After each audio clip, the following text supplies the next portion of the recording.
عليه وسلموا تسليما اللهم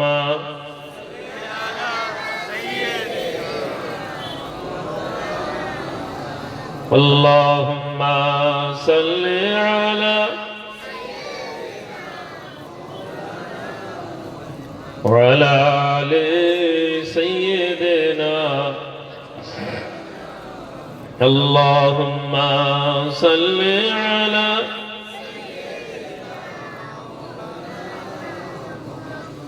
وعلى آل سيدنا আমার সম্মানিত ভাইরা, আল্লাহ রাব্বুল আলামিন আমাদেরকে দুনিয়ার জমিনে পাঠিয়েছেন জলসার মজলিস, দ্বীনের মজলিসগুলো বসে আমরা এখান থেকে জীবনশৈলী সম্পর্কে চিন্তা ভাবনা করার আকাঙ্ক্ষা রাখি। আমাদের এই মজলিসগুলো বসার মূল উদ্দেশ্য হচ্ছে আমাদের জীবন সম্পর্কে জানা, জীবন দর্শন, ইসলামের হুকুম আহকামকে জানা এবং এই হুকুম আহকামকে জেনে এর উপরে নিজের ঈমান এবং বিশ্বাসকে নিয়ে আসা। কিন্তু বাস্তব ঘটনা আজকের দিনে, ওই যে বললাম, আজকের দিনে মুসলমানের আকাঙ্ক্ষা, চাওয়া পাওয়া পরিবর্তন হয়ে গিয়েছে। আজকে একজন যুবক ছেলে, তাকে জিজ্ঞেস করুন সে কি চায়, সে জানে না। একজন যুবক ছেলে ফেসবুকে, এই যে ইউটিউবারদের উদ্দেশ্যে বলছিলাম, ওই যুবক ছেলের আকাঙ্ক্ষা কি, বলে ভিউ দরকার। ভিউ কি হবে, লাইক কি হবে, ও জানে না। হ্যাঁ, তবুও কিছু ছেলে তাদের কি ইউটিউবে টাকা কামাই হয়, 100তে হয়তো একটা দুটো ছেলে হয়, আমার জানা নেই। কিন্তু পাড়ায় পাড়ায় যারা প্রত্যেকে আমরা ইউটিউব ব্যবহার করি, ইন্টারনেট ব্যবহার করি, আজকে কি চাওয়া, ইউটিউবে লাইক কমেন্ট খুঁজছে, ভিউ খুঁজছে। আপনি বলুন তো, এটা কি কোনো চাওয়া একজন মুসলমান ছেলের হতে পারে? তার আকাঙ্ক্ষা পরিবর্তন হয়ে গেছে। আল্লাহ নবী, দয়ার নবী, নূর নবী বললেন, এই ছেলেরা জিহাদে বেরোবে, চলো জিহাদে বেরোবে। প্রত্যেকের বাড়ি থেকে লোক জিহাদে বেরোবে। একটি যুবক ছেলে, 17 বছরের একটি নওজওয়ান ছেলে মায়ের কাছে এসেছে, আম্মা আমি জিহাদে যাব। মা বলছে, বাবা আমি অনুমতি দেব না। 17 বছরের ছেলের আকাঙ্ক্ষা কি, আল্লাহর রাস্তায় জিহাদে যাব। وتجاهدون في سبيل الله بأموالكم وأنفسكم ذلكم خير لكم إن كنتم تعلمون।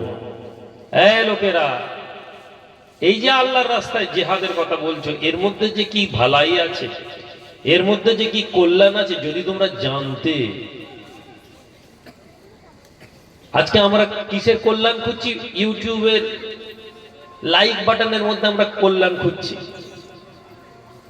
বলছে, হুজুর আমাকে একটু দোয়া করে দেন যেন আমার মনিটাইজেশনটা খুলে যায়। মনিটাইজেশনটা কি রে ভাই?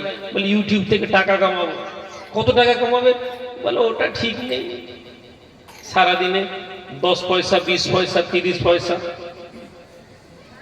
মাসে $100, 8,000 টাকা মাসে কামাতলে সে মনে করছে যে এটা বিশাল বড় পাওনা। ওই মাসে 8,000, 10,000, $100 করতে গিয়ে ও সারা দিন ইউটিউবে বসে আছে। ওর কাছে লক্ষ্য, ইউটিউবে যদি একটা টাকা কামাতে পারে। আল্লাহর কোরআন বলছে, হে ঈমানদার, তোমরা কল্যাণ, হাল আদুল্লুকুম আলা তিজারাতিন তুনজিকুম মিন আযাবিন আলীম। এই লোকেরা, আল্লাহর বান্দা, তুমি ধর্ম জানো না, তুমি কোরআন জানো না, তুমি হাদিস জানো না। রাসূলুল্লাহ নবী আমার, আল্লাহ পাক জানিয়ে দেন আমার হাবিব, ওই ব্যক্তিদেরকে বলে দিন যারা নিজেদেরকে ঈমানদার বলে, যারা নিজেদেরকে মুমিন বলে, ওই লোকেদেরকে আপনি জানিয়ে দিন। আল্লাহ কোরআনে বলেন, হে ঈমানদার, তোমাদেরকে কি একটি ব্যবসার কথা বলে দেব, তোমাদেরকে একটি তিজারতের কথা বলে দেব। যুবক, তুমি ইউটিউবে ব্যবসা খুঁজছো, যুবক তুমি ফেসবুকে ব্যবসা খুঁজছো, যুবক তুমি জলসায় ব্যবসা খুঁজছো। আল্লাহর কোরআন বলছে, হাল আদুল্লুকুম আলা তিজারাতিন তুনজিকুম মিন আযাবিন আলীম। তোমাদেরকে কি একটা ব্যবসার কথা বলবো যেটা আল্লাহর আযাব থেকে তোমাদেরকে রক্ষা করবে? সাহাবাদের কাছে রাসূলুল্লাহ আয়াত পড়ছেন, সাহাবারা স্তব্ধ হয়ে গেছে। আল্লাহ ব্যবসার কথা বলছে। দুনিয়ার জমিনে কোনো মানুষকে যদি কেউ বলে দেয়, এই যুবক, তোমার জন্য ব্যবসা আছে, ওই জায়গায় গেলে টাকা পাওয়া যাবে, ওই জায়গায় গেলে পয়সা পাওয়া যাবে, দিন নয় রাত নয় তুমি ওই জায়গায় ছুটতে থাকো, না জানি ওখানে গেলে যদি টাকা পাওয়া যায়। রাত 2টোর সময় এমএলএ আসবে, এমএলএ এর সাথে যদি মিটিং এ যাওয়া যায় 500 টাকা। যে ছেলে রাত্রি 8টায় ঘুমিয়ে পড়ে, ও ছেলে রাত 2টো পর্যন্ত জেগে আছে, যদি 500 টাকা পেয়ে যায়, খবর এসছে এমএলএ আসবেনি বলে দিয়েছে, মনের মধ্যে কোনো দুঃখ নেই। ওখানে গেলে এই টাকা পাওয়া যাবে, ছুটছি, পাইনি কিন্তু। আর আল্লাহর কোরআন বলছে, আমি তোমাদেরকে এমন ব্যবসার কথা বলে দিব যেটা শুধু তোমাদেরকে কামিয়াবি করবে না, তবে আল্লাহর আযাব থেকে রক্ষা করবে। আমরা মনে করছি দুনিয়াতে আমাদের উপর আল্লাহর আযাব আসেনি, আসছে। আল্লাহ নবীকে বলেছেন, আপনার উম্মতকে এমন ভাবে আমি আযাব দেব না যেটা তাকে জিল্লাতের মধ্যে এনে দেয়, অপমানের মধ্যে এনে দেয়, এমন ভাবে দেব না, কিন্তু তোমাকে আমি কষ্ট দিব বান্দা, তুমি আমার রাস্তা থেকে সরে যাবে, আমি তোমাকে অভাব দিয়ে দিব। 20,000 টাকা কামানোর লোক, ওর ঘরে অভাব, 50,000 টাকা কামাচ্ছে তারপরেও অভাব। আপনার বাড়িতে যদি অভাব থাকে, আপনি জানুন আল্লাহ আপনার উপরে শাস্তি দিয়েছেন। আপনি 50,000 টাকা কামিয়েও যদি মাসের শেষে আপনার ধার হয়ে যায়, আপনি জেনে নিন আপনাকে বরকত দেওয়া হয়নি, আর বরকত দেওয়া হয়নি মানে আল্লাহ আপনার প্রতি সন্তুষ্ট না। হে যুবক, দিনের রাস্তায় জলসা শুনতে এসেছো, রাত্রেবেলা জলসা শুনতে এসেছো, তোমার মনের মধ্যে যদি আকাঙ্ক্ষা না থাকে যে আমি ইসলামের জন্য কিছু করার উদ্দেশ্যে এসেছি, আমি নিজেকে পরিবর্তন করার আকাঙ্ক্ষা নিয়ে এসেছি, তাহলে তোমার এই রাতের বেলা বসার কোনো মূল্য নেই। রাসূলুল্লাহ নবী আমার বলেন, এই সাহাবারা, তোমরা তোমাদের জন্য জিহাদের জন্য তৈরি হয়ে যাও। যুবক ছেলে মায়ের দরবারে ছুটে গিয়েছে, আম্মা জান, মুসলমানেরা জিহাদের রাস্তায় বেরিয়েছে, আল্লাহর রাস্তায় বেরিয়েছে, আপনি অনুমতি দিন।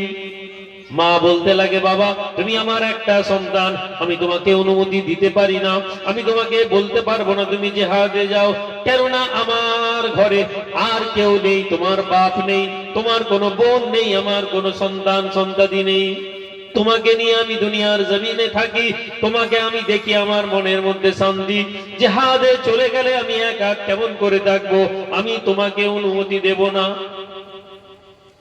যুবক ছুটে এসেছে রাসূলুল্লাহ দরবারে, নবী গো একটু অনুমতি দিন, জিহাদে যাব। কে আছে বাড়িতে? আমার মা আছে। আর কে? আর কেউ নেই। তোমার মায়ের অনুমতি দিয়েছো? আম্মা অনুমতি দেয়নি। নবী বলছেন, হবে না, যাও বাড়িতে, মায়ের অনুমতি ছাড়া যেতে পারবে না। সন্তান মায়ের কাছে এসেছে, আবার মাকে জড়িয়ে ধরেছে, আম্মা সব বন্ধু বান্ধবরা জিহাদে যাচ্ছে। তাহলে একটা সমাজ, তুমি ভালো হওয়ার চেষ্টা করলে গোটা সমাজ ভালো হওয়ার আকাঙ্ক্ষা রাখবে। আজকে যুবক, তোমার কাছে সমাজকে কি দিবার আছে? তুমি সমাজবেলা সকালবেলা উঠে তোমার বন্ধুকে ফেসবুকে রিল শেয়ার করো, তুমি তোমার বন্ধুকে হোয়াটসঅ্যাপে হাহা হিহির রিল শেয়ার করো, চা দোকানে বসে তুমি গীবত করো, গিল্লা করো, অন্যের সমালোচনা করো, ক্লাবে বসে তুমি ক্যারাম পিটো, ক্লাবে বসে তুমি ঠাট্টা করো, ইয়ার্কি করো। হে যুবক, তুমি সকাল থেকে সন্ধ্যে পর্যন্ত ইসলামের জন্য কি করেছো? তুমি এখানে জলসা শুনতে এসেছো, শুধু তুমি নিজে কানকে সান্ত্বনা দিতে এসেছো, কানকে আওয়াজ দিতে এসেছো, কানের মধ্যে তোমার একটু ভালো কথা, তুমি এসেছো মনে করছো যে এখানে বসে এমন একজন হুজুর আসবে যে আমাদেরকে বলে দিবে আমরা জান্নাতি, আমরা চিৎকার দিয়ে সুবহানাল্লাহ বলবো। আর আমি রুহুল আমিন জানি আমি এখানে এসেছি, বাবা তুই মুর্দা জান্নাতে যাক আর জাহান্নামে যাক, আমার হালুয়া রুটি হলে হবে। আমি রুহুল আমিন এসেছি নজরানা নিয়ে ঘর যাব, এখানে এমন কথা বলতে হবে ছেলেটাও খুশি। একজন গাইনেওয়ালা অর্কেস্ট্রা, যেখানে গান বাজনা হয়, গায়ক গায়িকা তারা গায়, শ্রোতাকে খুশি করে। কেন? ওর ডিউটি ওইটা, কেননা ও শ্রোতাকে খুশি করে পয়সা নেয়। কিন্তু আমাদের আগের মানুষেরা আমাদের ওয়াজের বক্তাকে খুশি করার জন্য আনতো না, তারা আসতো কোরআন এবং হাদিস জানার জন্য। মাদ্রাসা আমরা যাইনি, আমরা হাদিস পড়তে পারি না, কোরআনের অর্থ জানি না, আলেম ওলামাদেরকে আমরা এখানে নিয়ে আসতাম। আলেম ওলামারা জলসার মজলিসে উঠে তারা আমাদেরকে কোরআন হাদিসের কথা শোনাতেন। আজকে সে ধারা বন্ধ হয়ে গেছে। আজকে সস্তা ধর্ম প্রচার করা হচ্ছে, সস্তাতে বুঝিয়ে দেওয়া হচ্ছে, এখানেই জান্নাত। আর আপনি আমার সাথে না থাকলে আপনি জাহান্নাম। আপনি আমার দল করলে জান্নাত, আপনি আমার দলের বাইরে গেলে জাহান্নাম। এর বাইরে ধর্ম আর কিছু নেই। সম্মানিত যুবকেরা, তোমাদের একটা পূর্বপুরুষ ছিল, তোমাদের কাছে একটা উদাহরণ ছিল। তুমি তোমার নায়ক নাম বললে, তোমাকে হিরো যদি বলা হয়, তুমি নায়কের নাম বলবে আমির খান, সালমান খান, বিরাট কোহলি, মোহাম্মদ কাইফ, অমিতাভ বচ্চন, তোমার নায়ক নায়িকা এগুলো। তোমাকে যদি বলা হয় মোহাম্মদ বিন কাসেমকে, তুমি জানো না। তোমাকে যদি বলা হয় কাজী আয়াজকে, তুমি জানো না। তোমাকে যদি বলা হয় ওমর ইবনুল খাত্তাবকে, নামটা জানি খালিফা, কি জানো আর জানো না। তাহলে যে জাতির যুবকেরা তাদের ইতিহাস জানে না, সেই জাতি কি করে সেই ধর্মকে ভালোবাসতে পারে বলুন? যে জাতির যুবকেরা মনে করে যে কিয়াম পড়ে নিলেই নবীকে ভালোবাসা হয়, যে জাতি তার নবীর সিরাত কোনোদিন খুলে দেখেনি, যে জাতির মানুষের 50 বছর বয়স হয়ে গেছে, 60 বছর বয়স হয়ে গেছে, তারা রাসূলুল্লাহর মুহাব্বত বলতে মনে করে যে চিৎকার দিয়ে নবীর নামে তাকবীর দেওয়া আর নবীর নামে শুধু চোখে চুমু খেয়ে নেওয়াটা নবীর মুহাব্বত। নবীর জীবনী তারা কোনোদিন খুলে দেখেনি। আর ওয়াজে ওই নবী খেজুর পাতায় শুয়েছেন এই কথা বলে সে কান্নাকাটি করে। এর বাইরে রাসূলুল্লাহর ব্যাপারে তার কোনো ধারণা নেই। সে ব্যক্তি কি করে ইসলামকে মুহাব্বত করতে পারে বলেন? সে ব্যক্তি কি করে দ্বীনকে ভালোবাসতে বলেন? হে যুবক, তুমি তোমার নবীর জীবনী কোনোদিন পড়োনি। তুমি কেবল এটা ওয়াজে শুনেছো নবী নূরের না মাটির, এই নিয়ে তোমার কাছে তর্ক হয়। তুমি শুনেছো তোমার নবী নূরের, সুবহানাল্লাহ বলে চলে গেছো। তোমার কোনোদিন মনে হয়নি এই নূরের নবী আমার জন্য কি দিয়ে গেছেন? তুমি কোনোদিন আলেমকে এটা জিজ্ঞেস করো। তাহলে যে জাতির যুবক টিকটক আর ফেসবুকের মধ্যে থেকে ধর্ম তৈরি করে, যে জাতির যুবক মোবাইলে রিল করে, মোবাইলে লাইভ করে মনে করে পয়সা কামাবে, সেই জাতির যুবক কি করে ধর্মের ইসলামের জন্য কোনো উপকারে আসতে পারে? আরেকটি যুবকের জীবনী তোমাদেরকে শোনাচ্ছি। মায়ের কাছে এসেছে, 17 বছরের ছেলে, আম্মা সমস্ত বন্ধু বান্ধব জেহাদে বেরোচ্ছে, আপনি যদি অনুমতি না দেন, আম্মা আমি কোথায় যাব? আমার তো লজ্জা লাগবে। হ্যাঁ, আপনি রাতে জলসা শুনতে এসছেন, আপনার মা কিছু বলবেনি। রাত্রি 3টা পর্যন্ত আপনার মা পেশাব করতে উঠে উকি মেরে দেখছে, আপনি মোবাইলে ফেসবুক ঘাঁটছেন। আপনার মায়ের মনে কখন এটা মনে হয়নি যে আমার ছেলেটা বরবাদ হয়ে গেছে? কালকে আপনি ফজরের টাইম নামাজ পড়তে বেরিয়েছেন, ফজরে মসজিদে গিয়ে নামাজ পড়েছেন, পরপর 3 দিন হাঁচি হচ্ছে, ঠান্ডা লেগে গেছে। আপনার মা বলে, তোকে ফজরের নামাজ মসজিদে গিয়ে কে বলেছে? তোর শরীর খারাপ না, ঘরে নামাজ পড়বি তুই। আরে এখন এই বয়সে অত নামাজ পড়ার কি আছে? এখন এই কচি বয়স। আল্লাহ মাফ করে দিবেন, এই বিশ্বাস ভালো। আল্লাহ মাফ করে দিবেন, এই বিশ্বাস খারাপ না, এটা আমাদেরকে রাখতে হবে। কিন্তু হে আল্লাহর বান্দা, তুমি নামাজ পড়তে গিয়ে ঠান্ডা লেগে গেলে তোমার মাকে কষ্ট হয়, কিন্তু তুমি রাতের পর রাত ভোর পর্যন্ত মোবাইলে ফেসবুক ঘাঁটো, ইউটিউব ঘাঁটো, টিভি দেখো, সিনেমা দেখো, তোমার মায়ের মনে হয় না যে আমার ছেলেটা জাহান্নামের দিকে প্রতিদিন একটু একটু করে এগিয়ে যাচ্ছে? সমস্যা তোমার মাও ওই তারবিয়ত নিয়ে ওই ইসলামকে শিখে বড় হয়নি।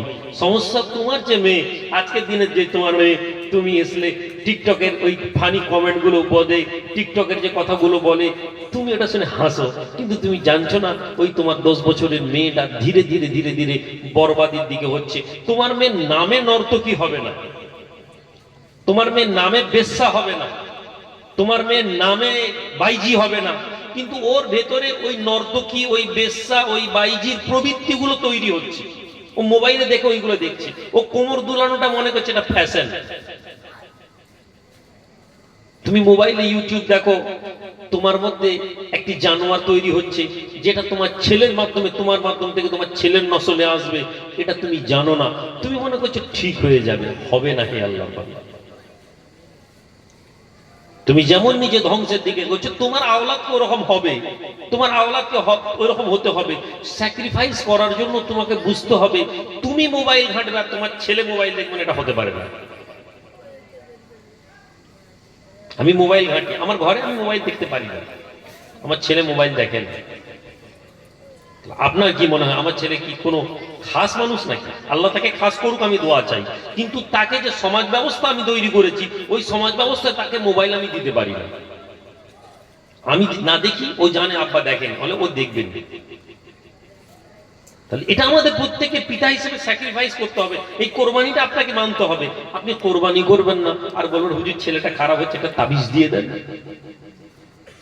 আপনি মসজিদে আপনার ছেলেকে নিয়ে যাবেন না, আপনি প্রত্যাশা করবেন আপনার ছেলে নামাজি হয়ে যাক, এটা তো হতে পারে না। সম্মানিত ভাইয়েরা, এই যুবকেরা, জওয়ানেরা, উদখুলু ফিস সিলমি কাফা, আল্লাহর কোরআন বলে ইসলামের মধ্যে প্রবেশ করো। ইসলামের মধ্যে প্রবেশ করার অর্থ হলো দ্বীনকে ভালোবাসা, ইসলামকে ভালোবাসা। কেমন ভালোবাসবো? ওই যুবক তার মাকে বলতে লাগে, আম্মা জান, একবার অনুমতি দিন, একবার অনুমতি দিন, জিহাদের রাস্তায় চলে যাই। আল্লাহর রাসূল, আল্লাহর নবী, আল্লাহর রাসূল যে হুকুম দিয়েছেন, ওই আল্লাহর রাস্তায় জিহাদ করব, ফিরে আসবো। মা বুঝতে পেরে যায় সন্তানকে আটকে রাখা যাবে না, মা বুঝতে পেরে যায় ছেলেকে আটকে রাখা যাবে না। যাও বাবা, রাসূলুল্লাহর রাস্তায়, আল্লাহর নবীর সাথে জিহাদে চলে যাও। ছেলে বেরিয়ে যায় খুশি খুশি মনে, ইয়া রাসূলুল্লাহ, ইয়া হাবিবাল্লাহ, আল্লাহ পাক অনুমতি দিয়েছেন, আল্লাহ পাক অনুমতি দিয়েছেন, আল্লাহ পাক বলেছেন মায়ের হুকুম নেওয়ার কথা। ইয়া রাসূলুল্লাহ, আমি আমার মায়ের হুকুম দিয়েছি, আমি জিহাদে যেতে চাই। নবীজি বলছেন চলো। নবীজি জিহাদের মাঠে নিয়ে গেছেন। 17 বছরের যুবক, ইয়া রাসূলুল্লাহ, আমি কোথায় দাঁড়াবো? ঠিক আছে, তুমি উঁচু টিলাতে এর কাছে দাঁড়াও, কুয়োগুলো যে আছে কুয়ার মাঠের কাছে দাঁড়িয়ে থাকো। দেখো কুয়ার মধ্যে কেউ যেন বিষ না ফেলে দেয়, দুশ্মনেরা এসে কুয়াতে পানিতে কিছু না মিশিয়ে দেয়। আগেকার যুদ্ধ কেমন হতো? কুয়া থাকতো মাঠের মধ্যে, যে সমস্ত মাঠে, ওই মাঠে তারা কি করতো? বিষ ফেলে দিত। ফলে কি হতো? শত্রুপক্ষ না জানে পানি তুলে পানি খেয়ে দিলে তারা মরে যেত। এই জন্য কুয়াগুলো গার্ড দিতে হতো। যুবক ছেলে কুয়া গার্ড দিচ্ছে, উৎসাহী ছেলে, ডানে দেখছে, বামে দেখছে, উপরে দেখছে। এদিকে দূরে একজন সাহাবী তীরন্দাজ, উনাকে দায়িত্ব দেওয়া হয়েছে দুশ্মনের কেউ কুয়ার কাছে এলে তাকে তীর দিয়ে মেরে দেওয়ার কথা। দেখছেন একটা যুবক ছেলে, কম বয়সী ছেলে, এবার বয়স্ক। আমি নিজেকে যদি বলি, আমাকে যখন এখন 15-16 বছরে এখানকার ছেলেদেরকে বলেন, আমি চিনতে পারবো না। আমি যারা সিনিয়র আছেন আমি তাদেরকে এক চটকে চিনে যাব, স্বাভাবিক। এই বয়স্ক সাহাবী ওই যুবক বাচ্চা ছেলেকে তো চিনেননি, কে দুশ্মন নাকি? তীর তুললেন, মারলেন, তীর সোজা সোজি এসে গলা থেকে নেমে সিনার পরে এফোড় ওপর করে গেছে, সঙ্গে সঙ্গে মারা গেছে। ছুটে এসেছে মুসলমানরা, কে বল, আরে আমাদের দিক থেকে তীর এসেছে, খবর গেছে আল্লাহর নবীর কাছে। ইয়া রাসূলুল্লাহ, আমি তো বুঝতে পারিনি, আমি ভাবছি দুশ্মনের ছেলে। আল্লাহর নবী করে দিলেন ছেলে। মায়ের একটা ছেলে, মায়ের একটা সন্তান, কার জন্য বেরিয়েছিল? আল্লাহকে খুশি করার জন্য। যুদ্ধ পর্যন্ত করতে পারেনি, শহীদ হয়ে গেল। এই ওয়াজ তোমার শোনার থেকে বেশি তোমার মায়ের শোনার দরকার ছিল। তুমি ইউটিউবে যখন যাবে, তোমার মাকে, তোমার বোনকে, তোমার স্ত্রীকে শোনাবে যে মা কেমন হতে পারে।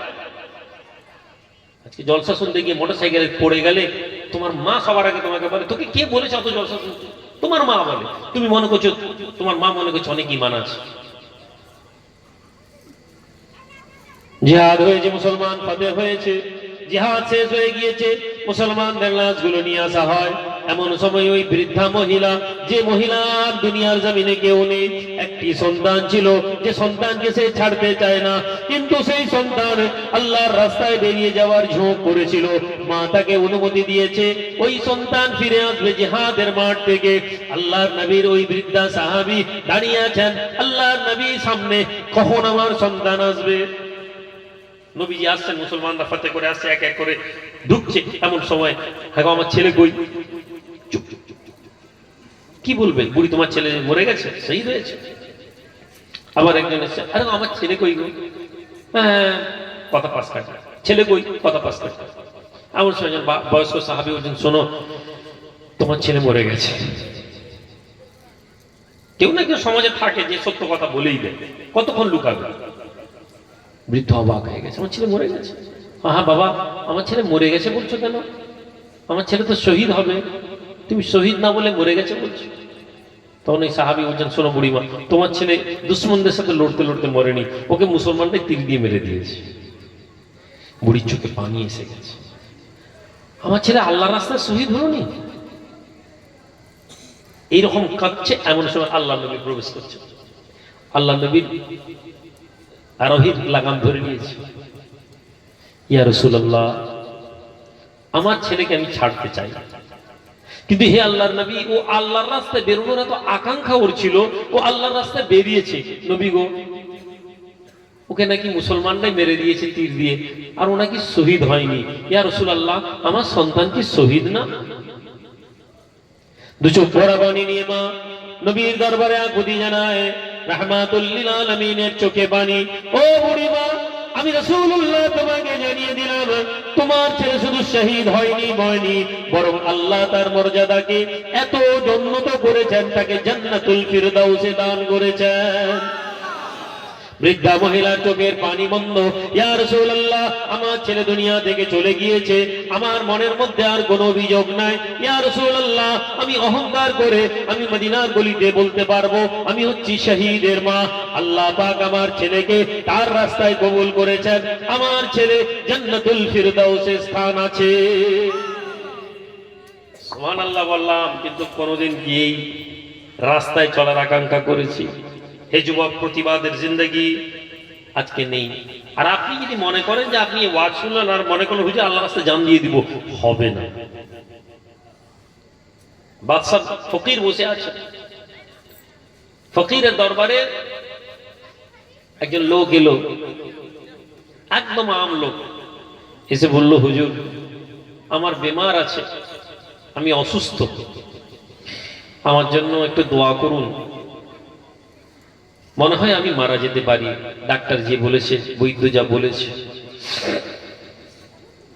হুজুর বললেন, আল্লাহ তোমাকে সবর দিক বাবু, আল্লাহ ইমানের সাথে মওত দিক। লোকটা বলল, হুজুর দোয়া করবেন বলে বসে আছে, স্বাভাবিক। এমন সময় একজন বাদশা এসেছে, অনেক বড় আমির। হুজুর এসে হাও হাও, হুজুর আমি আপনার কাছে এসেছি দোয়া নিতে। কি হলো? আমার বেমার হয়েছে, আমি অসুস্থ, আমাকে বলেছে, বৈদ্য বলেছে আমি মনে হয় বাঁচবো না। হুজুর আমি মরতে চাই না, হুজুর আমি মরতে চাই না, আমি এখন অনেক কাজ করছি, আমার অনেক দায়িত্ব, আমি মুসলমানদের জন্য মসজিদ বানাবো, আমি মুসলমানদের জন্য রাস্তা বানাবো, হুজুর আমার অনেক কাজ, আমার ছেলে ছোট, আমি মরে গেলে আমার রাজ্যত্বের কি হবে, আপনি দোয়া করুন আমি যেন বেঁচে যাই। চিৎকার দিয়ে কাঁদছে, হুজুরের পায়ে গড়াগড়ি খাচ্ছে। হুজুর বললেন, ঠিক আছে আমি দোয়া চাইছি, যাও। দুইটি লোক চলে গেল, মুরিদেরা বসে আছে। আচ্ছা বলছেন, আচ্ছা বলো দেখি, এই যে আলেম লোকটা, এই যে মানুষটা সাধারণ লোক দেখলে, আচ্ছা এই মৃত্যুর জন্য কোনো কি চিন্তা দেখালো নি? বললো যে হুজুর আপনি দোয়া করেন, মত এলে মরতে হবে, আল্লাহ যেভাবে যেন ইমানের মত দেয়। আরে বাদশা মরতে ভয় পাচ্ছে কেন বলো তো? মুরিদেরা চুপ। বলছে, হুজুর আপনি বলেন। বলছেন, শোনো, এটা থেকে তোমাদের অবস্থা, যদি তুমি মরতে ভয় পাও তাহলে তুমি জেনে নাও তোমার অন্তর দুনিয়াতে লাগানো আছে। হে আল্লাহর বান্দা, তোমার আমল কোন দিকে যাবে, তুমি যেমন কর্ম করবে তোমার আখলাক ওই দিকে তোমায় নিয়ে যাবে। হে আল্লাহর বান্দারা, ওই মানুষটি, ওই লোক যে আলেম, ও মওতের জন্য বিচলিত হচ্ছিল না, মওতের জন্য ভয় পাচ্ছিল না, কেননা ওর অন্তর আল্লাহর জন্য, ওর ইবাদত আল্লাহর জন্য। দুনিয়ার জমিনে মুমিন ব্যক্তি জানে এটা তাদের জন্য কারাগার। তুমি যতই আমল করো, তুমি অর্থ কামাও, তুমি যত রাজত্ব বানাও, হে যুবক, যদি তুমি আল্লাহর রাস্তায় যদি তৈরি না থাকো, এই দুনিয়া তোমাকে ছাড়তে চাইবে না, এই দুনিয়া তুমি ছাড়তে চাইবে না। আর বাদশা দুনিয়াতে সম্পদ বানিয়েছে, বাদশা দুনিয়াতে টাকা বানিয়েছে, রাজপ্রাসাদ বানিয়েছে, জমি জমা ইজ্জত বানিয়েছে, দুনিয়ার আনন্দ তাকে ঘিরে ধরেছে, ওই ব্যক্তি দুনিয়া ছাড়তে পারবে না। মুসলমান যুবক রে, জওয়ান রে, আল্লাহর কোরআন দেখো, ইয়া আইয়ুহাল্লাযীনা আমানুত্তাকুল্লাহ, হে ঈমানদার তোমরা আল্লাহকে ভয় করো, ওয়াল তানজুর নাফসুম মা কদ্দামাত লিগাদ, একবার নিজের কৃতকর্মের দিকে লক্ষ্য করে দেখো, নিজের আমলনামার দিকে লক্ষ্য করে দেখো। আজকে বসে আছি এখানে, একবার বলুন তো, মওত এসে যাবে, নিজেকে দেখুন তো। আমি এইখানে ব্যবসা করি, টাকা আছে, ওইখানে জায়গার অ্যাডভান্স দিয়েছি, হাই ওখানে আমার 2 বিঘা জায়গা বিক্রি করার জন্য পাওনার টাকা দিয়েছি। আপনার চোখের মধ্যে কি কি ভেসে আসে? আপনি চোখ বন্ধ করুন, আল্লাহ আমি তো অনেক কিছু পেয়েছি, আমার তো কিছু করার নেই, আলহামদুলিল্লাহ, মওত এলে আসবে, ছেলে মেয়ে আছে ওরা, আল্লাহ তুমি তাদেরকে দেখো, তোমার দায়িত্ব। দুনিয়া থেকে তো যেতে হবে, আজ না হয় কাল যেতে হবে, সুতরাং ইমানের সাথে যদি এখনই যাই তো এখনই ভালো। আমাদের অন্তরে কথা আসে না, আমাদের অন্তরে এখন আমাদের স্বপ্ন, আল্লাহ আমি তো এখন ছোট, আমার বিয়ে হয়নি, আমার বিয়ে হবে, আমার বাচ্চা হবে, হে আল্লাহর বান্দা তুমি স্বপ্ন তৈরি করবে, কাল তোমার বিয়ে হয়ে গেছে, তুমি এখন ভাবছি এই তোমার বিয়ে হয়েছে, আমার ছেলে বলে নেই, আমার বিবি যদি মরে যায় বিধবা হয়ে যাবে, আল্লাহ তোমাকে ছেলে দিয়েছেন, আল্লাহ এখন আমার ছেলে ছোট, আমি কি করে মরবো, আমার তো ছেলেদেরকে কে মানুষ করবে, তুমি বৃদ্ধ হয়ে গেছো, তোমার ছেলে বড় হয়ে গেছে, তুমি মরতে চাইবে না। হে আল্লাহর বান্দা তুমি কি জানো কিতাবের নাম আর রূহ, জেনে নাও এই কিতাবের মধ্যে বলা আছে মৃত্যুর সময় একদল মানুষের চেহারাটা বড় আনন্দের হয়ে যায়। চেহারাটা যখন তুমি দেখবে লোক বলতে থাকে আহারে চেহারা যেন হাসি হাসি মুখটা হয়েছে। হে যুবক তুমি বলো, আবার এমন মানুষ তোকে দেখবে যাদের চোখগুলো খুলে থাকে, বড় বড় চোখ হয়ে থাকে, অবাক হওয়া চোখের মতন মৃত্যু হয়।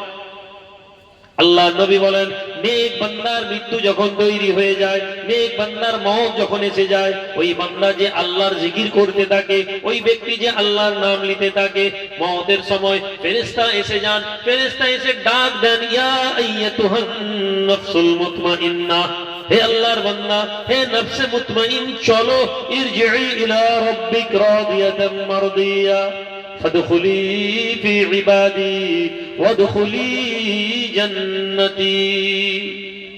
রূহকে ডাক দেয়, আত্মাকে ডাক দেয় ফেরেশতা, চলো আল্লাহর দিকে। হে প্রশান্তময় আত্মা, দুনিয়াতে তুমি শুধু একটাই রাজি ছিল, আল্লাহ আপনি রাজি হয়ে যান আমার উপরে। হে যুবক তোমার প্রথম টার্গেট হবে আল্লাহ আপনি আমার উপর রাজি হয়ে যান। তুমি ব্যবসা করছো, আল্লাহ আপনি রাজি হয়ে যান। তুমি বাণিজ্য করছো, আল্লাহ আমার উপর রাজি হয়ে যান। তুমি লেবার, তুমি বল আল্লাহ আপনি আমার রাজি হয়ে যান। তুমি নামাজি, তুমি বল আল্লাহ আমার উপর। তুমি যে অবস্থায় থাকো তোমার প্রথম দোয়া হবে আল্লাহ আপনি রাজি হয়ে যান। যদি তোমার মুখ থেকে দোয়া না বেরোয় তুমি জেনে নাও তুমি মুসিবতে আছো। তুমি মুখে কথা বলো আল্লাহ আপনি রাজি হয়ে যান, তুমি দেখবে আল্লাহ তোমার অন্তরে আল্লাহকে রাজি করার আকাঙ্ক্ষা তৈরি করে দেবে। আজকে আমরা তো এটা বলতেও রাজি হইনি যে আল্লাহ আপনি রাজি হন, কেননা আল্লাহকে রাজি করবো যখন অন্তরের মধ্যে যখন আসবে তখন মনে হবে একটু নামাজটা ধরি, তখন তো মনে হয় নামাজ তো বড় কষ্ট। আল্লাহ রাজি হবেন, নফল রোজা রাখি, কিয়ামতের দিনে আল্লাহ আরশের ছায়া দিবেন। আল্লাহকে রাজি করার জন্য একটু নফল নামাজ পড়ি, নফল নামাজ পড়তে তো কষ্ট। ভাইরা আমার, তাহলে আমরা কি জন্য এখানে এসে বসেছি? আমরা কেন এখানে এসে বসেছি? আমরা এখানে ওয়াজ শুনতে এসেছি। এই ওয়াজের কোনো দাম হবে না যদি এই ওয়াজের কোনো কথা আপনার জীবনের মধ্যে আপনি না নিয়ে যান, এই ওয়াজের মধ্যে একটা অন্তরে আপনি কোনো বিষয়কে না বুঝান। যুবক তুমি আকাঙ্ক্ষা করছো অনেক কিছু করবে, তুমি আকাঙ্ক্ষা করছো অনেক কিছু পাবে, কিন্তু তুমি পাচ্ছ না। তুমি কেন জানো? তুমি আল্লাহর ওই হুকুমের কথার জন্য তুমি মানোনি। আল্লাহ নবী বলেন, হে আল্লাহর বান্দা, দুনিয়ার জমিনে আল্লাহ যা তোমার তকদিরে লিখে দিয়েছেন, যা তোমার নসিবে লিখে দেওয়া হয়েছে, দুনিয়ার কোনো ক্ষমতা তোমাকে আটকাতে পারবে না। আর তোমার জন্য যা লেখা নেই, তোমার তকদিরে আল্লাহ যা দেননি, দুইটা ঠোঁটের মাঝে যদি ওই জিনিস থাকে তবুও তুমি তা পাবে না। আল্লাহ যা আমাদের নসিবে লিখে দিয়েছেন আমার ওটা আসবে, এই বিশ্বাসটা আমাকে দুনিয়াতে শান্ত করবে। এই যে যুবক তোমরা ছুটছো, মাই মাই করে ছুটছো, বলো তো সপ্তাহ পর সপ্তাহ ছুটেই যাচ্ছ, এখানে কাজ ওখানে কাজ, কিন্তু কিছুই পাচ্ছ না। একটা সপ্তাহ মসজিদে ছুটো তো, একটা সপ্তাহ মসজিদে গিয়ে বসো। প্রতিদিন মাগরিব থেকে নিয়ে এসা পর্যন্ত চা দোকানে ক্যারাম ভিড়ছো, আর ঘরে গিয়ে বাপ চিল্লাচ্ছে তোর দ্বারা কিছু হবে না, কিছু কাজ করিসনি। তুমি প্রতিদিন না, 7 দিনের কথা বলছি, 7 ডেজ তুমি মাগরিবের নামাজ পড়ে এসা পর্যন্ত মসজিদে বসে থাকো, কিছুই জানো নি, তোমাকে কিচ্ছু বলতে হবে না। তুমি সুবহানাল্লাহ বলতে জানো? জি। ওখানে বসে সুবহানাল্লাহ সুবহানাল্লাহ সুবহানাল্লাহ সুবহানাল্লাহ আল্লাহর নাম প্রশংসা করো। তুমি আলহামদুলিল্লাহ জানো? আলহামদুলিল্লাহ এই কথা বলো। আল্লাহু আকবার জানো? এই কথা বলো। তুমি জানো না নবীজি বলছেন একটা দোয়া যা তোমার জবানে বড় হালকা, কালেমাতান, দুইটি কালেমা, কালেমাতানে খফিফাতানে আলাল লিসানে সাকিলাতানে ফিল মিজানে হাবিবাতানে ইলার রহমান। হে যুবক, তোমাকে এমন একটি ছোট্ট আমল বলে দিই যে আমল তোমাকে দুনিয়ার জমিনে কামিয়াব করে দিবে। মসজিদের মধ্যে তুমি চলে যাও, মসজিদের মধ্যে তুমি মাগরিবের নামাজের পরে তুমি পড়তে থাকো সুবহানাল্লাহি ওয়া বিহামদিহি সুবহানাল্লাহিল আযীম। এই কথা বলতে শুরু করে দাও। তুমি দুনিয়ার জমিনে দোয়া জানো না, তুমি বলো সুবহানাল্লাহ, আলহামদুলিল্লাহ, আল্লাহু আকবার, এই নামগুলো তুমি নিতে থাকো আর দেখো তোমার জীবন কেমন করে পরিবর্তন হয়। তোমার জীবনে শুধু আকাঙ্ক্ষা ভরে কিন্তু তোমার প্রত্যাশা জিরো। এর এই জিরো প্রত্যাশা তোমার হচ্ছে, প্রত্যাশা অনেক, এক্সপেকটেশন হিউজ, রেজাল্ট জিরো। অনেক কিছু আশা আছে, এই মোটরসাইকেল কিনবো, বাড়ি বানাবো, গাড়ি বানাবো, মাকে হজে পাঠাবো, বাপকে ডাক্তারকে দেখাবো, বাপকে হজে পাঠাবো, মাকে একটা ভালো ঘরে এসি ঘরে বসাবো। কত স্বপ্ন তুমি দেখো, কিন্তু তোমার কোনো স্বপ্ন পূরণ হচ্ছে না।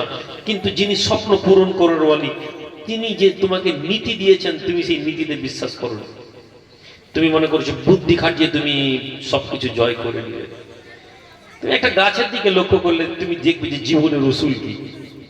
এখন জানতো গিয়ে, এখন গিয়ে আম গাছে গিয়ে বলুন তো, আম ফল দে, ফল দে, আম গাছ ফল দিবে? ফল দিবে? আপনি দেখবেন একটি আম গাছ, তার সময় আছে, সে মুকুল তৈরি হবে, সে মাঘ ফাল্গুনের দিকে মুকুল আসবে, আস্তে আস্তে আস্তে ফাল্গুন চৈত্রের মধ্যে সে ফল পরিপূর্ণ হবে, ও পাকবে, ও ঠিক আপনাকে ফল দিয়ে দিবে। তাহলে ওই গাছকে দেখলেই তো আমি আমার জীবন, আমার জীবনের যে উসুল আছে, ওই উসুলের মধ্যে দিয়ে যখন চলবো তখন আমি কামিয়াব হব, হুড়োহুড়ি করব না। মনে থাকবে জি? তাহলে আমরা এক্সপেক্টেড কোনো কিছু প্রত্যাশা করব না, হঠাৎ কিছু পেয়ে যাবো এটা নয়। আমি যদি একজন দোকানি হই, আমার যদি মশারির দোকান থাকে, আমি এই মশারির দোকানে বসবো। আমি কি করতে পারি? আমার একটা ছোট্ট দোকান, কি করে এখানে রুজি পাবো? ভাই মনে হচ্ছে এই মেচেদা বাজারে একটা দোকান করলে না অনেক সেল হবে। হে যুবক, তুমি আল্লাহর প্রতি ঈমান হারিয়ে ফেললে। তোমার বাপ এই ছোট্ট দোকানটা দিয়ে, তোমার বাপ তোমাকে মানুষ করেছে, তোমার বাপ এই ছোট্ট দোকান দিয়ে তোমার একটা ঘর বানিয়েছে, তোমার বাপ এই ছোট্ট দোকান থেকে এক কাঠা জায়গা কিনেছে। তুমি আজকে বলছো আব্বার জামানা আলাদা ছিল, আমার জামানা, কিন্তু তুমি যেটা বুঝতে পারোনি সেটা হচ্ছে রিস্কটা আল্লাহর কাছ থেকে আসে। মেচেদায় যত দোকানই করছে সব তো হারে কোটিপতি হয়ে যেত, ওখানে কত দোকান বিক্রি হয়ে যাচ্ছে। কি ব্যাপার ভাই? দোকান চলেনি, বিক্রি করে দিচ্ছি। এই ছেলে বসে খাও, বসো। মুসলমানের ঘরের ছেলে না হিন্দু? হিন্দু, ও তো মুসলমানের ঘরের ছেলে, কিন্তু কি নাম? সুলাইমান। কিসে পড়ো? দাঁড়িয়ে খেতে নেই, মনে থাকবে ইনশাআল্লাহ, তোমাদের মনে থাকবে। দাঁড়িয়ে খেতে নেই, কোনো কিছু পানি পান করবো না, বসে পান করবো। তাহলে আমাদেরকে সময়ের সাথে আমাদেরকে বলতে হবে ওই রিস্কের জায়গায় যাব, উজু করব, পাক সাফ হয়ে দোকান খুলবো। দোকান খুললাম, দোকান খুলে নবীজি যেমন করে দোকান খুলতে বলেছেন ওভাবে খুলবো। সাহাবী এসেছেন, ইয়া রাসূলুল্লাহ রিস্কের অভাবের মধ্যে আছি, রুজির অভাবের মধ্যে আছি। নবীজি বললেন যে তুমি ওযু করো, দরুদ পড়ে তোমার তিজারতের জায়গায় বসো, ব্যবসাতে। তাহলে আমি ঘর থেকে পাক সাফ হই, ওযু করি, আমি যখন বসবো, আমি দোকানে বসি, আমি ওখানে দরুদ শরীফ পড়ি, কুল হুয়াল্লাহ 3 বার পড়ে, 3 বার দরুদ শরীফ, 3 বার কুল হুয়াল্লাহ পড়ে, আল্লাহর নাম নিয়ে দোকান খুলি। দেখেন তো এটা আমলটা করে। ওই ছোট্ট জায়গা থেকে আপনি দেখবেন যে পয়সা আসছে, ওই পয়সা আল্লাহ আপনার সংসারটা ভালোভাবে চালিয়ে দেয়। তাহলে প্রথম শর্ত হবে আল্লাহ যেন ভালোভাবে চলে যায়। প্রথম শর্ত বড় লোক হওয়ার শর্ত করা যাবে না। আপনি বড় লোকের প্রত্যাশা করতে পারেন, আপনি মুসলমান, আপনি বলবেন আল্লাহ তুমি দুনিয়াতে আমাকে ইজ্জতের সাথে চালিয়ে দাও। আপনি কি জানেন আল্লাহর জমিনে আল্লাহ মুসলমানের ইজ্জতকে সবচেয়ে উঁচুতে রেখেছেন? জোরে বলবেন না? আপনার এলাকার সবচেয়ে যে গরিব মুসলমানটা, সবচেয়ে যে গরিব লোকটা, যে রাস্তায় ভ্যান টানে, রাস্তায় যে পায়খানার ড্রেনে পরিষ্কার করে, নর্দমা পরিষ্কার, ওই মুসলমানটার ঈমান আল্লাহর দরবারে এতটা উন্নত যে একজন পয়সাওয়ালা কোটিপতি কোন লোক যে আল্লাহর প্রতি ঈমান আনেনি, ওই ব্যক্তির তুলনায় এই লোকটা আল্লাহর দরবারে বেশি কবুলিয়ত। তাহলে যে আল্লাহ আপনাকে এত ইজ্জত দিয়েছেন, সেই আল্লাহর কাছে আপনি কি চাইছেন? আল্লাহ পয়সা দাও। আল্লাহ বলেছেন আমি তোমার জন্য সম্মান রেখেছি, কাদ আফলাহাল মুমিনিন, মুমিনরা কামিয়াব হয়ে যাবে। তাহলে আপনি কি চাইবেন? আপনি চাইবেন কি? আপনি চাইবেন কি, আল্লাহ আমাকে রিস্ক দাও সম্মানের সাথে, আপনি বিনা প্রেসারে কাজ করুন। আল্লাহর দরবারে কোনো প্রেসার নিয়ে কাজ করবেন না, ভাই এটা হলো না ওটা হলো না, না না, আপনি প্রেসার ছাড়া কাজ করুন। দেখবেন আপনার কি হবে, আপনার জীবন এগিয়ে যাবে। আপনার ভাই মোটরসাইকেল কিনেছে, আপনি ওটার প্রেসার নেবেন না। আপনার ভাই 4 চাকা কিনেছে, আপনি ওটার প্রেসার নেবেন না। আপনার বিবি যদি বলে দেখেছো ওদের ঘরে বড় ফ্রিজ এসেছে, আপনি বলুন ফ্রিজে খাবার রেখে খেলে তাড়াতাড়ি অসুস্থ হবে, হেসে বলে দিন। আপনি বলুন আমরা যেভাবে আল্লাহ আমাদেরকে দিয়েছে ওইভাবে রাখবো, খানাটা ফ্রিজে রাখলে ক্ষতি বেশি। কথা ঠিক না ভুল? ফ্রিজের খাদ্য আপনাকে অসুস্থ করে দেবে। কিন্তু আমাদের সবার আছে, আমার বাড়িতেও আছে, আপনার বাড়িতে অনেকের আছে। কিন্তু যার বাড়িতে নেই ও জেনে নিক ও আমার থেকে ভালো আছে। আমার বাড়িতে এসি আছে, আমি বেশি অসুস্থ, যার বাড়িতে নেই ও জেনে নিক ও আমার থেকে ভালো আছে। সুতরাং এটা কখন আসবে? আপনি যখন কমের মধ্যে শান্তি খুঁজবেন। কমের মধ্যে শান্তি খুঁজুন। আপনি দুনিয়াতে আপনি জান্নাতের খুশবু পাবেন। কেন? আল্লাহ বলেছেন তুমি বলো রব্বানা আতিনা ফিদ দুনিয়া হাসানা, হে আল্লাহ রব আমাদের দুনিয়াটা ভালো করে দিন। তোমার দুনিয়াটাই ভালো হলো নি, তুমি নামাজ পড়ছো কিন্তু তোমার দুনিয়ার অশান্তি। তুমি রোজা রাখো, তোমার ঘরে তোমার বিবির সাথে ঝগড়া, তোমার ছেলের সাথে ঝগড়া, তোমার মেয়ের সাথে ঝগড়া, তোমার জামাইয়ের সাথে তোমার ঝগড়া, তোমার দুনিয়া ভালো নেই, তুমি নামাজ পড়ে কি করবে? আল্লাহ বলছেন রব্বানা আতিনা ফিদ দুনিয়া হাসানা, এই আমার রব আমাদের দুনিয়াটা ভালো করে দিন। দুনিয়া তখনই ভালো হবে যখন আপনি কমের মধ্যে নিজেকে সুখী দেখতে চেষ্টা করবেন। আপনি সাইকেল চালিয়ে যাচ্ছেন, আপনি নিজেকে প্রশ্নের উত্তর দিন। নবস বলবে আহ কত সুন্দর মোটরসাইকেলে যাচ্ছে, আপনি নিজেকে বলুন আমি সাইকেল চালাচ্ছি, আমি বেশি দিন ফিট থাকবো, আমি সাইকেল চালাচ্ছি, আমি ফিট থাকবো। আল্লাহ কালকে আপনাকে তৌফিক দিলে আপনি মোটরসাইকেল কিনবেন, কিন্তু আজকে মোটরসাইকেল নেই, সুতরাং এটা আপনাকে মাথায় আনতে দেওয়া যাবে না। নবীজি বলছেন তোমরা আল্লাহর শুকরগুজার বান্দা কিভাবে হবে? নবীজি বলছেন তোমরা আল্লাহর শুকরগুজার বান্দা কিভাবে হবে? তোমরা যদি উপর দিকে দেখো আল্লাহর শুকরগুজার বান্দা হবে না, নিচের দিকে যদি দেখো আল্লাহর শুকরগুজার বান্দা হবে। কিভাবে নিচের দিকে দেখবো? যে লোকটি মোটরসাইকেলে যাচ্ছে ও লোকটি 4 চাকা দেখছে, ও যদি 4 চাকা দেখে ও আল্লাহর শুকরিয়া আদা করতে পারবে নি। ও যদি সাইকেল চড়া লোকটাকে দেখে ও আল্লাহর শুকরিয়া আদা করতে পারবে। 1450 বছর আগে রাসূলুল্লাহ আমাদেরকে এটা শিখিয়ে দিয়ে গেলেন। আমরা সবাই নবী প্রেমী, নবীর গোলাম, জিলেবি খাই আর মনে আমরা নবীর আশিক। কোনোদিন এই কথা বললাম না পাশের ভাই 3 তলা বাড়ি তুলেছে, আমার 1 তলা বাড়ি, আমি বলছি আলহামদুলিল্লাহ। বিবি যদি বলে দেখেছো ওদের কত সুন্দর 2 তলা বাড়িতে রং করছে আর আমাদের 1 তলা, বিবিকে নিয়ে এসে প্রতিবেশীর ওই ছোট্ট চাঁচের ঘরটা দেখাবেন, বলছেন ওই ঘরটা দেখেছো? ছেলেকে শিখাতে হবে। ছেলে বলবে আব্বা আমাদের একটা মোটরসাইকেল হবে নি, আপনি ডাকবেন, রাস্তায় চৌমাথায় গিয়ে তাকে চকলেট কিনে দাঁড় করিয়ে দেখাবেন, দেখাতে দেখাতে দেখবেন লোকগুলো হেঁটে যাচ্ছে, ওই গরিব মানুষ, ওই বৃদ্ধ লোক, ওই বয়স্ক লোকটা হেঁটে যাবে, ওকে দেখাবেন দেখেছো কুচি কেমন হেঁটে যাচ্ছে, ওর কাছে সাইকেলও নেই, আল্লাহ আমাদেরকে সাইকেল দিয়েছে, খোদার কসম বলছি আপনার ছেলে খুশি হয়ে যাবে। আমি এসব নিজের ছেলে নিজের পরিবারের উপরে এইরকম প্র্যাকটিক্যাল আল্লাহ আমাকে যে তৌফিক দিয়েছেন আমি ওদেরকে অনেক ভালোভাবে রাখার চেষ্টা করি। কিন্তু আপনারা বিশ্বাস করে দেখবেন, খেয়াল করে দেখবেন, আমার ছেলে মেয়েদেরকে আমি যথেষ্ট সাধারণভাবে বড় করার চেষ্টা করেছি। আপনি গিয়ে দেখবেন হামজার জামা কাপড় গিয়ে খেয়াল করে দেখবেন। আমি সব কথা মাইকে কেন বলছি না, কিন্তু আমাকে বলতে হবে। এই রাত্রি 12টায় আমি আপনাদের কাছে ওয়াজ করছি, আপনারা মনে করছেন হুজুর জলসা করবে, ভাই নবীকে মহব্বত করলে জান্নাত পেয়ে যাবে, আপনি সুবহানাল্লাহ বলবেন, চিৎকার দিয়ে আমি নেমে যাব। আমি এ ওয়াজ করি, কিন্তু এর থেকে অনেক বেশি গুরুত্বপূর্ণ এই ছেলেগুলো যদি আমাদের কাছে এই বয়সে স্যাটিসফ্যাকশন কি শিখে নেয়। আপনার বাবা আপনাকে শিখেছে বাবা টাকা না থাকলে দুনিয়ার কোনো ইজ্জত নেই, এই কথা আপনার মাথায় স্ট্রাইক করেছে। আপনার ছেলেকে আপনি এটা শেখাতে পারেন না। আপনার ছেলেকে এটা শেখাতে হবে বাবা ভালো মানুষ হয়ে যাও, দুনিয়াতে সবাই তোমাকে ভালো বলবে। ওকে টাকার ভ্যালু শেখানো দরকার নেই। আপনার বাবা আপনাকে শিখিয়েছে টাকা না হলে কেউ সম্মান দেবে না, কিন্তু আপনি তারপরেও তেরেঙ্গা খান আর ওই নিচে বসে থাকেন, আপনি কিন্তু টাকা কামাতে পারেননি। বরং আপনার আব্বা বলেছিল টাকা না হলে ইজ্জত নেই, এই জন্য আপনি ভুল রাস্তায় টাকা কামাতে চলে গেছেন, আপনি অবৈধ রাস্তায় টাকা কামাতে চেষ্টা করেছেন। আপনি আপনার সন্তানকে এটা শেখাবেন বাবা আল্লাহর জমিনে ভালো হতে হবে। ছেলেদেরকে ক্ষমা করতে শেখাতে হবে। ক্ষমা কিভাবে শেখাবেন? আপনি নিজেকে ক্ষমা দেওয়ার মাধ্যম থেকে ক্ষমা করা শেখান।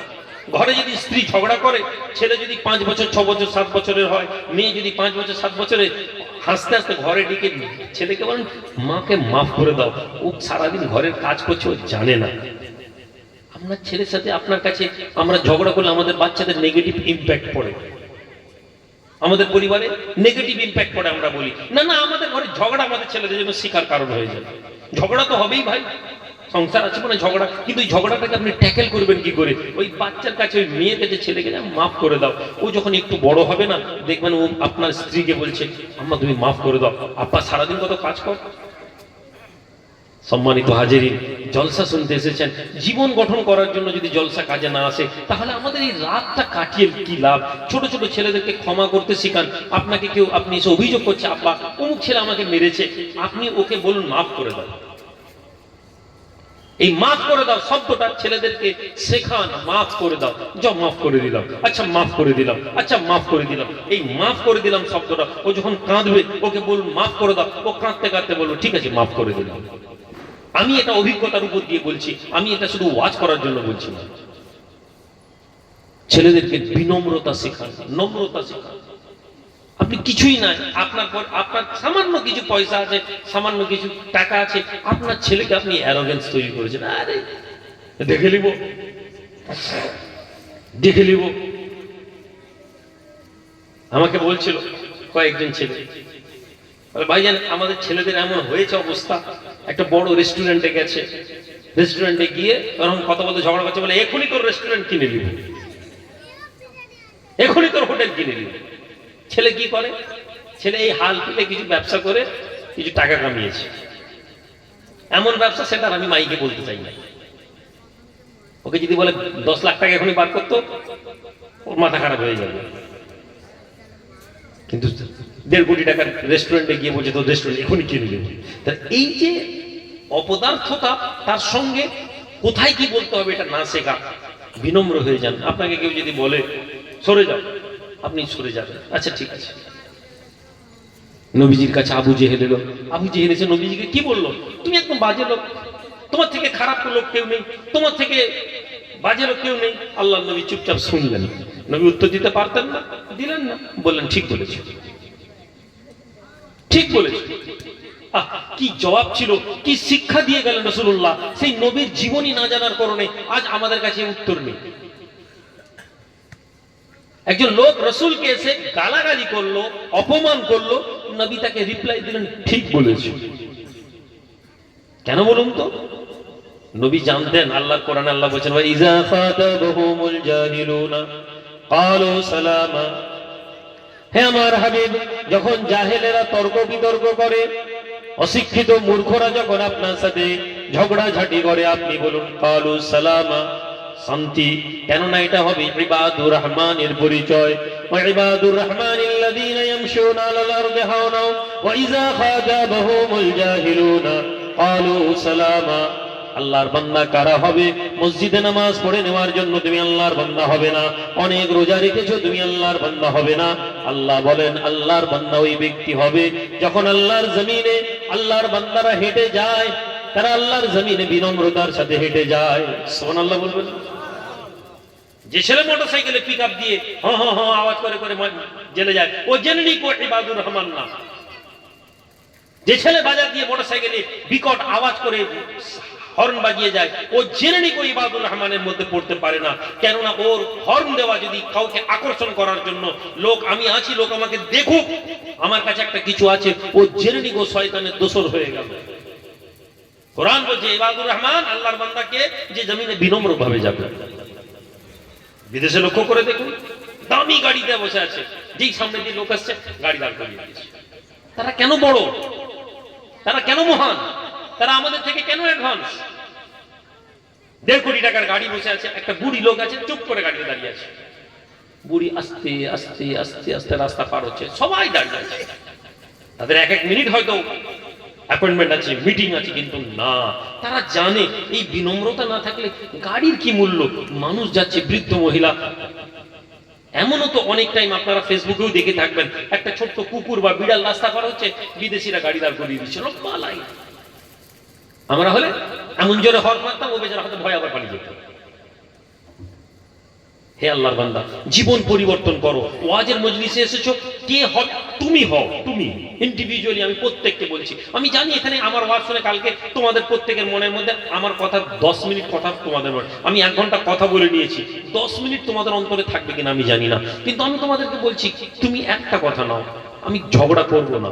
তুমি একটা কথা নাও, আমি রুজির জন্য পাগল হয়ে ছুটবো না। তুমি একটা কথা নাও, আমি বিনম্র হয়ে যাব, আমি কাউকে জবাব দিব না। আমাকে কেউ কিছু বললে আমি তাকে উত্তর দিব না। ডোন্ট আর্গিউ, ঝগড়া করো না। ওয়াইজা খাতাবাহুমুল জাহিলুনা ক্বালু সালামা। কেউ তোমাকে বলল, আরে জানিস আইমা থেকে আরব থেকে টাকা আসে, তুমি দরবার করো, আচ্ছা ভাই ভালো হয়ে গেল। কে বলেছে তুই জানিস ভাইজান কত কষ্ট করে? তোমাকে আমার কষ্টের কথা কে বলতে বলেছে? তোমাকে আমি উকিল তো রাখিনি, আমি আমি আরে ভাই ভোটে আসছে, ও সব বিজেপি টাকা খেয়ে নিয়েছে। তোমাকে কে বলেছে আমাকে? ও যদি বিজেপি টাকা আমি দিয়ে রাখি, তোমারও তো টেনশন কি? ঠিক আছে, তুমি আমাকে বিশ্বাস করো, জি, তাহলে তুমি আমার সাথে জুড়ো। তোমার মনে যদি সন্দেহ হয় যে না আমি রুহুল আমিন, আমি ঠকাচ্ছি সমাজকে, এক বলছি এক, আর আমার ব্যক্তিগত জীবন আরেক, আমার থেকে তুমি দূরে চলে যাবে। তোমার জীবনও ঠিক তোমাকে এরকম করতে হবে। কত মানুষ এই আদর্শের উপরে চলার চেষ্টা করলে আর এটা ডেভেলপ হয় ডে বাই ডে। আমি আপনাদেরকে বলি, আমার আজ থেকে 5-6 বছরের আগের জীবনকে যদি আমি মনে করি, সেই 5-6 বছরের জীবন আজকে জীবনে অনেক পরিবর্তন আলহামদুলিল্লাহ আছে। চেষ্টা করছি ডেভেলপ করার জন্য, আল্লাহ সাহায্য করছে। আমি যদি মনে করি আমি কাল থেকে মনে করবো আমি সামনে 10টা লোককে তকবির দেওয়াবো পিছনে, আমি পারবো। আমি জানি আমার আগে অনেক লোক দুনিয়া থেকে চলে গেছে, যারা আমার থেকে নক্ষত্র ছিলেন, কিন্তু তাদেরকে কেউ মনে রাখেনি। আমি রুহুল আমিন মরে গেলাম, আমাকে কেউ মনে রাখবে না। সুতরাং আমি কে, এটা বড় কথা না। আমি কে, এটার কোনো মূল্য নেই দুনিয়াতে। আপনি কে, এর কোনো দাম নেই। হ্যাঁ, সর্বোচ্চ আমি যদি কিছু পায়ের ছাপ ছেড়ে দিয়ে চলে যেতে পারি, কেউ এসে বলবে হয়তো জানো তো এখান থেকে একজন লোক চলে গিয়েছিল। বাস আমাদের এই সমাজে, পৃথিবীতে আমাদের ভূমিকা এইটুকু। প্রতিদিন আমরা চলে যাচ্ছি একটা করে পায়ের ছাপ। এই পায়ের ছাপ যার যত ভারী হবে, পরবর্তীকালে লোকেরা এসে বলবে এখান থেকে কেউ গেছে। এর বাইরে আমাদের আর দুনিয়ার কোনো অস্তিত্ব নেই। মরে যাওয়ার পরে আমাদের অস্তিত্ব তৈরি হবে। সম্মানিত হাজিরিন, আমি আপনাদের কাছে দোয়া চাই, আর আপনারাও দোয়া চান। শেষ করবেন, অহংকার থেকে আপনাদেরকে বেরিয়ে আসতে হবে। অহংকার মুক্ত জীবন করুন। রাসূলুল্লাহ সাল্লাল্লাহু আলাইহি ওয়াসাল্লাম যার অন্তরে বিন্দু পরিমাণ অহংকার আছে, বিন্দু পরিমাণ, ও জান্নাতে যাবে না। এবার আপনি বলুন, একজন লোক, আমরা কে এমন লোক আছি যার মধ্যে অহংকার নেই? আপনি ভালো রাজমিস্ত্রি, আপনার ভিতরে আরে আমি যা ডিজাইন করি। আপনি ভালো কাটিং মিস্ত্রি, আরে ভাই আমার, আপনি সেলাই মুসরি সেলাই করেন, আরে আমার ফিনিশিং। আমি বক্তা, আরে ভাই আমার বক্তব্য। আমি কারি, আরে ভাই আমার কেরাত। আমি মৌলানা, আরে আমার মৌলানা। আমি মুফতি, আরে আমার ফতোয়া। সবের মধ্যে কোথাও না কোথাও যখনই আমি আমি আমি আসছে, সঙ্গে সঙ্গে একটা শব্দ আসছে, অহংকারী অহংকারী অহংকারী। হামচো দিগার নেস্ত, আমার মতন কেউ নেই। হে আল্লাহর বান্দা, আবার তোমাদেরকে স্মরণ করিয়ে দিই, ফিরে এসো অহংকার মুক্ত জীবন। নবীজি অহংকার মুক্ত জীবন তৈরি করেছেন। নবীজি কখনো অহংকার করেননি। নবী বলছেন যে কিয়ামতের দিন আমি রাসূলুল্লাহ দাঁড়াবো, সবার আগে আমি আল্লাহকে রাজি করাবো এবং আল্লাহ পাক আমার উপর রাজি হবেন। বলেই নবী বলছেন লা ফাখর, এর মধ্যে কোনো ফখর নেই, এর মধ্যে কোনো অহংকার নেই। নবী বলছেন আমি প্রথম, আনা আউয়ালু ইবনে আদম, আমি হচ্ছি প্রথম আদমের সন্তান, সাইয়্যিদুল ইবনে আদম, আমি আদম সন্তানের সরদার। এর মধ্যে কোনো অহংকার নেই। আমি আল্লাহকে রাজি করাবো, এর মধ্যে কোনো অহংকার নেই। আমি আল্লাহর কাছে ক্ষমা চাওয়াবো বান্দার জন্য, উম্মতের জন্য, এর মধ্যে ক্ষমা নেই। আমাকে দিয়ে জান্নাত খোলা হবে, এর মধ্যে কোনো, প্রতিটি কথায় নবীজি বলছেন আর বলছেন এর মধ্যে কোনো অহংকার নেই। তুমি সেই নবীর উম্মত, তোমার একটু ভালো কোরআন পড়তে পেরেছো বলে তুমি ইউটিউব ফেসবুকে যাও না। আমি এমন এমন লোকেদেরকে দেখি, এমন এমন ভালো আলেম, কিন্তু ইলমের অহং তাদেরকে এমন করে দিয়েছে, ও আঙুল তুলতে তুলতে বড় বড় বুজুর্গদের দিকে আঙুল তুলে, বড় বড় বুজুর্গদের দিকে আঙুল তোলে। নবীজি বলছেন আখেরি যেমন একটা আলামত হবে যে পরবর্তী প্রজন্মের লোকেরা পূর্ববর্তী প্রজন্মের লোকেদের দিক ভুল ধরবে। খাজা মঈনুদ্দিন চিশতি আজমেরি কে ছিলেন আমি জানি না, বড় পীর আব্দুল কাদের জিলানী কে ছিলেন আমি জানি না, পীর আবু বকর সিদ্দিকী কে ছিলেন আমি জানি না, তবে আমি এইটুকুন জানি আল্লাহ তাদেরকে দিয়ে ইসলামের অনেক খিদমত নিয়েছে। কথা ঠিক না ভুল বলছি?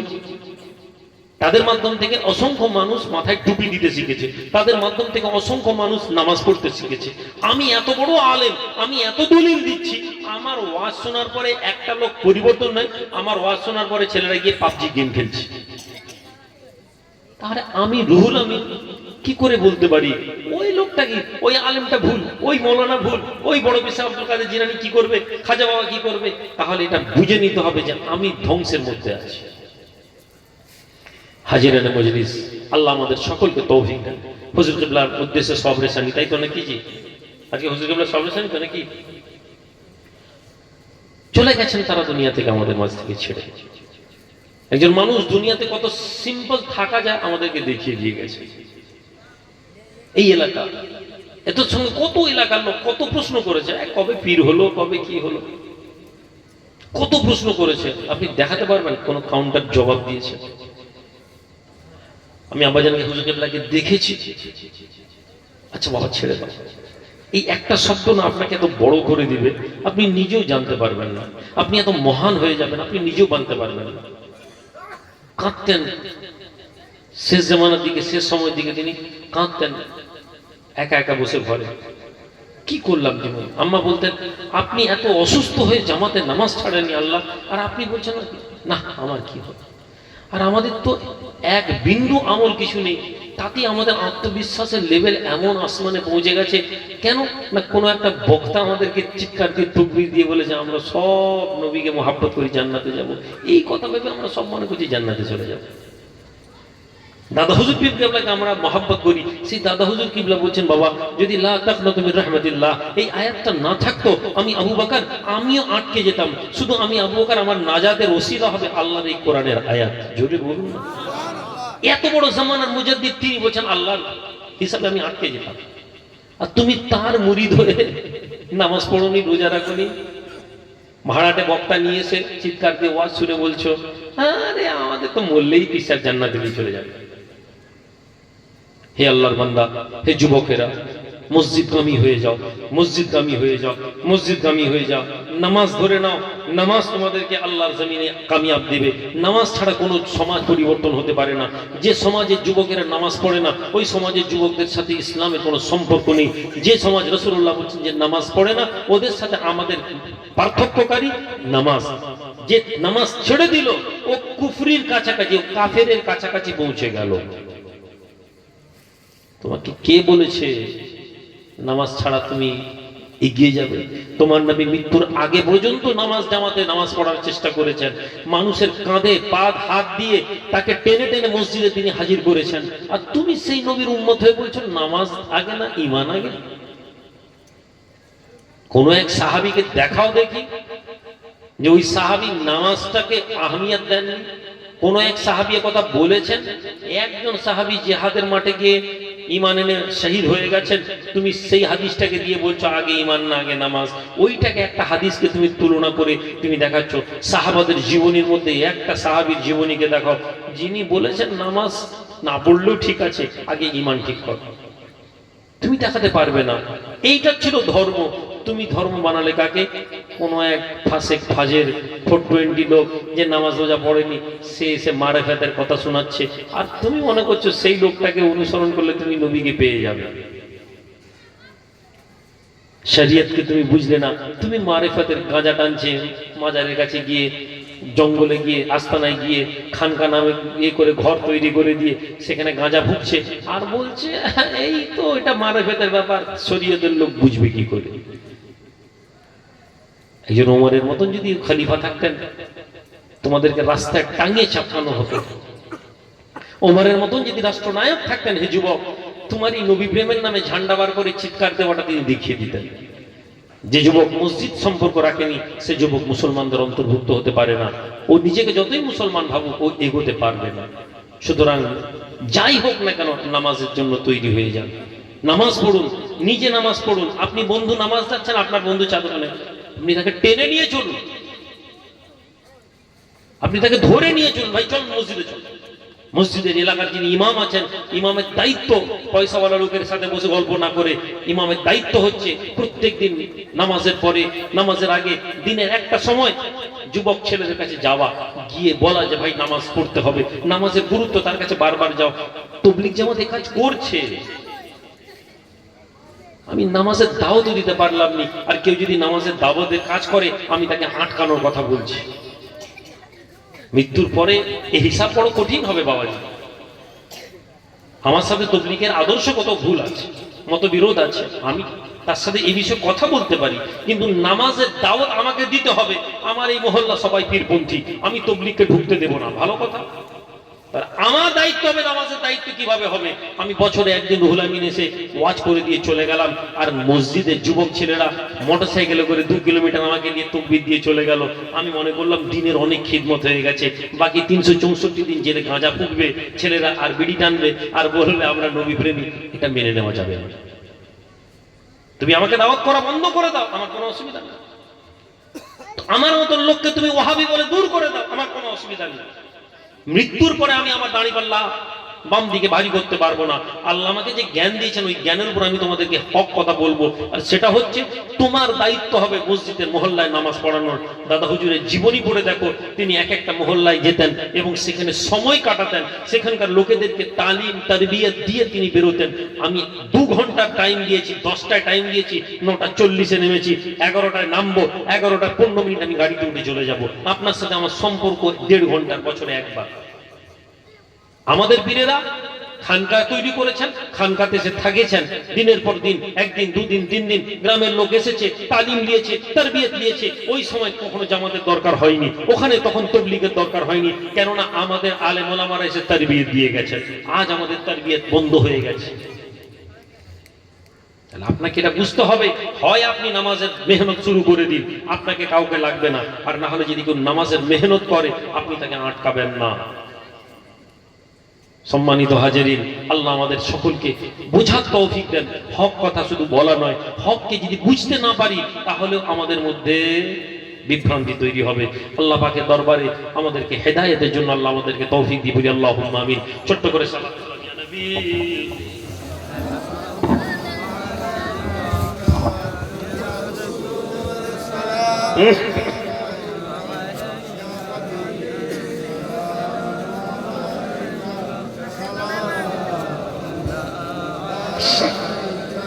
طلع البدر علينا من ثنيات الوداع وجب الشكر علينا ما دعا لله داعي يا نبي